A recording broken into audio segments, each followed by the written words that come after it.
Sean Kirkpatrick releases a new op-ed and a whole lot more. It's time for another UFO news roundup, so get in here. This is Jack with Cosmic Road. I talk about UFOs and the paranormal. Please hit like and subscribe and let me know what you think in the comments below. Okay, yeah, check this out. This is from Scientific American. We have an op-ed by the lovely Dr. Sean Kirkpatrick, former director of AARO. Why are we getting an op-ed from Sean Kirkpatrick but not David Grush? Yeah, you tell me.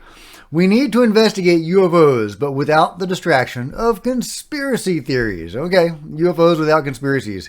And you can see this very nice graphic, by the way, of, I guess, a politician or somebody being sucked into Congress by the evil power of UFOs.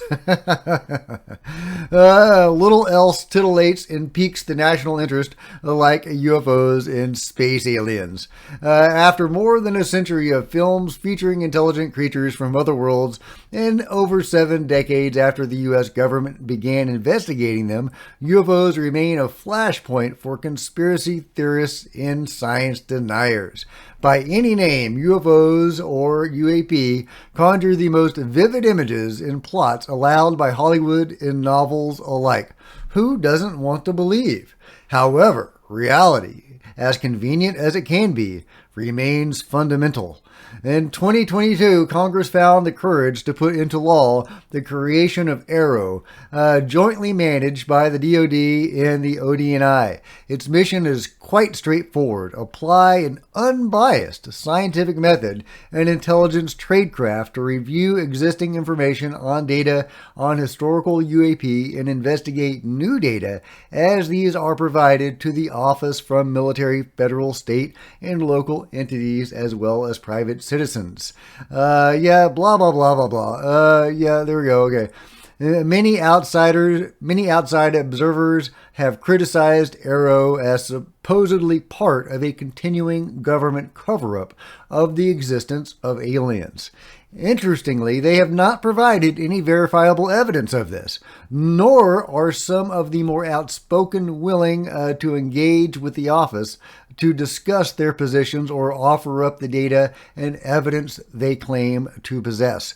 Too often, these critics and their supporters rely on secondhand, friend of a cousin reporting with no personal firsthand knowledge or rigor in their critical thinking. Now, I could go on, and I'll let you read the full article at your leisure, but as you can see, it's a whole bunch of BS, casting AARO in a good light, and, ufologists as conspiracy theorists. They don't have any evidence and aren't willing to go through AARO. It's a friend of a cousin. It's no direct hand evidence or witnesses. Even though we've had people like David Grush and others go through AARO or attempt to go through AARO. AARO, Sean Kirkpatrick, the lovely Dr. Sean Kirkpatrick, wouldn't deal with them, wouldn't take their phone calls, wouldn't pursue the evidence that they provided. He just sat on it. And, we've learned through the reporting of Matt Ford that Sean Kirkpatrick, the lovely SK, had a secret special committee that he kept hidden from Congress, and on that committee were 2 former members of the UFO control group. So he's actively taking orders from the control group. I've shown numerous pieces of evidence to suggest that he is part of the control group, and he has been working with them for many years, possibly since his teens, maybe. He may have been groomed for that since he was a teenager. But whatever, it's a BS op-ed. And I will let you read it if you want, but it's just a waste of time. Where's David Grush's op-ed? Where is David Grush's op-ed? Yeah, and so, don't be a conspiracy theorist. Don't buy into all that UFO stuff. You're a friend of a cousin. You're a friend of a cousin. Meanwhile, okay, James Fox put this out. He's working on his new documentary, and he has a very encouraging message about bipartisanship in ufology so I'm in Congress. Editing the end of the film right now. Probably going to take me a couple of weeks as a rough cut, and I came upon this clip that has no audio, but I love the camaraderie between the two parties. We need more of this. High fives. Hell yeah. Love it. Love it. All right, cool. Cool. That's just such a great clip. I had to share that with you. Meanwhile, mummies. We got mummies, y'all. We got mummies. We got mummies. I love it. March 12th is going to be amazing. I just can't wait. Yeah, Jaime Masan says, recognized specialists from the United States, Serena DC and Michael Mazzola, affirm that they have realized that this discovery of the new biological tridactyls of Nazca, it is real and could change the history of humanity. And, you know, of course, he links to an article from The Sun. The Sun isn't like the best best media out there, but anyway, new pictures of bizarre three-fingered mummy aliens or alien mummies have been released by documentarians probing whether the infamous figures are fake or alien. The filmmakers say they will show that the figures contain a new form of DNA and are not simply dolls made for tourists, which was claimed in recent media reports. Yeah, here's one of the mummies. Here's one of the little guys. Look at the big head on that guy. Yeah, I just love it. These never seen before photos shared exclusively with the U.S. Sun show the creatures which were reportedly uncovered in a mountain mine in Peru. Was it a mine? I don't know if it was a mine, but okay. 4 foot tall, the 4 foot tall creature seen curled up in a ball has undergone testing, while another 9 foot tall specimen has also been discovered. What? We're going to get a giant alien. We're going to get a giant alien, I think, maybe, according to The Sun. I mean, you know, The Sun is The Sun. Investigative filmmakers Serena DC and Michael Mazzola plan to present more incredible evidence of new beings at a press conference in West Hollywood on March 12th. I can't wait, guys. I can't wait. We're going to get giant alien bodies, y'all. We're going to get giant alien bodies, or at least one, maybe, plus this little guy, which is, you know, different from the other Nazca mummies that we've seen. So very excited, guys. I could not be more pumped for March 12th. I may have to put my Santa hat on when I present that. I don't know. Okay, what else do we have? We have, oh yeah, hang on. Let me go over here. Check this out. We got a crazy robot. This is the fastest running robot. The fastest running robot made so far. He can go faster than I can, I think. He can also dance better than I can. I mean, to be fair, it wouldn't take much. But yeah, this is, he's 100 pounds. He uses 3D LiDAR sensors along a depth camera to supply a 360-degree visual information. One other interesting feature in H1's overall design is its hollow torso and limbs, which house all of the bot's electrical routing. Anyway, but yeah, so they are making progress on robot technology. You can have your own robot dog. And maybe a butler. I want a robot butler. Is it too much to ask to get a robot butler? Yeah, and okay. So this is really interesting.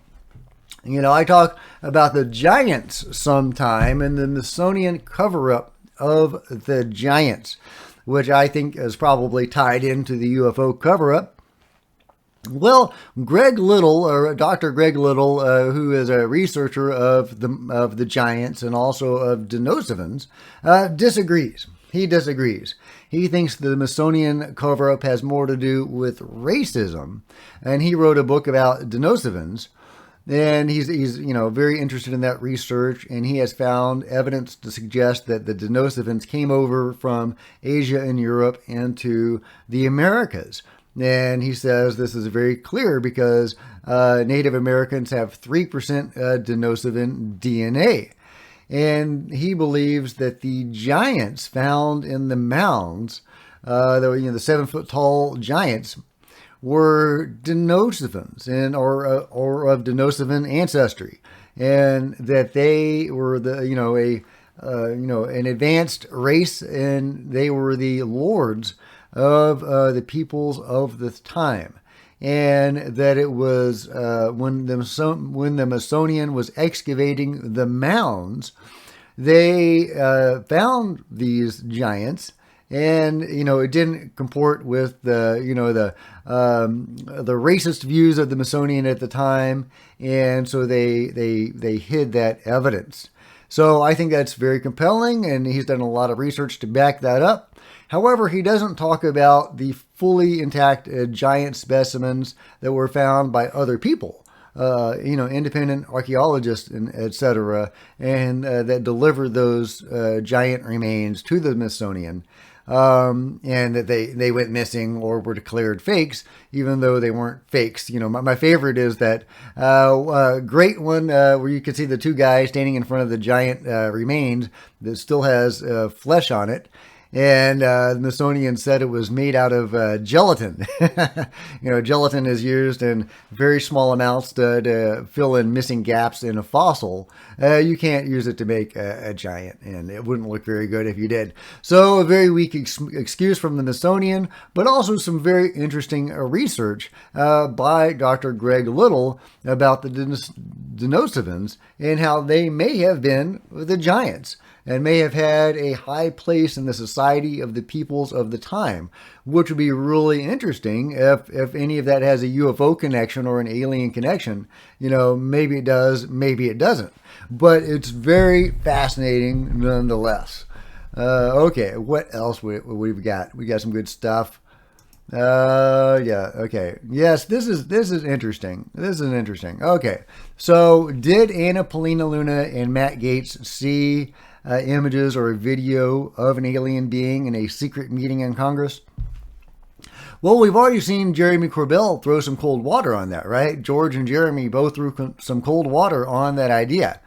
And, Joe Murgia was, probably the first, big name publicly to say that didn't happen. That his sources were saying, that was a no-go. That was BS.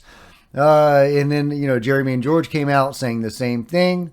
And so, obviously there's a lot of attention on Matt Laszlo. Is this bad for Matt Laszlo? Does it make him look bad and his sources look bad? So he has responded to Joe Murgia saying, your qualms seem to be with Luna and Gaetz. Not Matt, Luna and Gaetz. He says, lawmakers are allowed to say what wasn't discussed in classified settings. Here, neither lawmaker did. Rather, the following day, Gaetz confirmed the briefing and refused to comment on the substance. Joe Murgia says, my main qualm is with your source. If Luna and Gaetz encouraged this rumor to spread by not denying it, okay, qualm with them too. And Matt says, hear that, but it goes on. Matt says, we know they've told people they were shown bodies. Now it's starting to seem like they've told other people that's not the case. So it sounds like Matt Laszlo's, his source, his birdie, was somebody that Anna or Matt talked to about the briefing. And they told that person, according to Matt Laszlo, that they had seen images of alien bodies. But, the information from George and Jeremy were that was not the case. And Matt Laszlo is saying they told different people different things. I have a different take on that. And I'll tell you what that is. George and Jeremy seem to be able to get access to briefing materials for, UFO briefings. One of their sources seems to be Chris Mellon. In one or two of the leaked UFO videos, the military videos, that seems to have come from Chris Mellon, and it was leftover briefing materials from a briefing on UFOs, a secret briefing. And it was, because it wasn't included in the briefing, it wasn't classified. And so it was able, Chris was able to give this to George and Jeremy. And, they put this out there. And so George and Jeremy are able to get briefing materials or access to that information. So could it be that their information is not coming from somebody that Anna Paulina Luna and Matt Gaetz talked to, but rather on the other end? From the actual people that put together that briefing or somebody they were associated with. That's what I think probably happened, and you're getting two different stories of about what happened because of that. Not necessarily Anna and Matt saying different things to different people, but different people saying different things on different ends. And I think that is really fascinating. So did Anna, Polina Luna, and Matt Gaetz really see alien bodies? Well, we don't know. It seems like we're still in the fog of war on that one. Anna and Matt can't say, and that's frustrating, but it is the way it is. In other news, check out this cool UFO captured at a baseball game. This was sent to me by Tim Clark. A what? A flying one?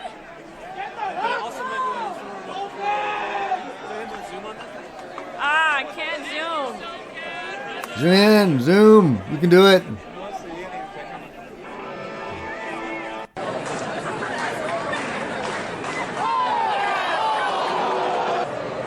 Wait for it. Wait for it. What is that? That doesn't look like a plane. That does not look like a plane. What in the world? Okay, let's see that again. That is a pretty cool looking vehicle. What do you think? Is that a real UFO? Is that a drone? Is that a blimp? I don't know. I think that's a pretty compelling UFO. Classic saucer shape. It's got lights on it. Why does it have lights on it? Did it want to be seen? Is it, revealing itself for a reason because it wants to be seen by the public? Is this some sort of public display?